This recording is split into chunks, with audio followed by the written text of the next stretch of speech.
पंचतंत्र विष्णु शर्मा रचित पंचतंत्र विश्व साहित्य एक अविस्मरणीय ग्रंथ। यह प्रथमे संस्कृत भाषा रचित होता।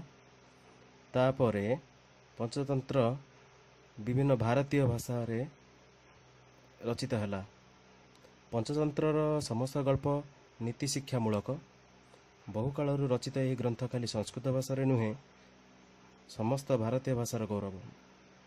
कथित अछि जड़े राजांकर तीनोटी जाक पुत्र मूर्ख थिले, सेथिपाई राजा बहुत चिंतित होते।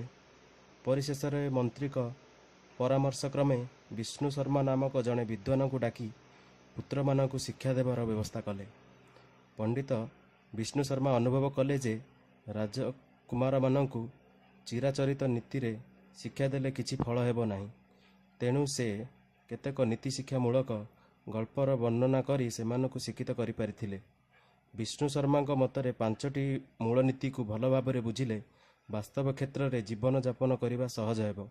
सेही पांचटी नीति को से प्रथम भाग मित्रभेद, द्वितीय भाग मित्रप्राप्ति, तृतीय भाग काकुलोकीय एवं चतुर्थ भाग लब्ध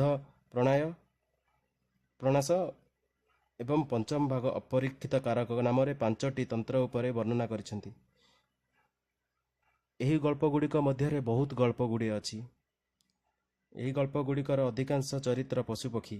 तांको जरिया विष्णु शर्मा बहुत सुंदर मनुष्य कहानी करिसेंती, जहाँ पढ़िले पिलाठारु बुढ़ा पर्यंत निश्चिंत खुशी हेबे।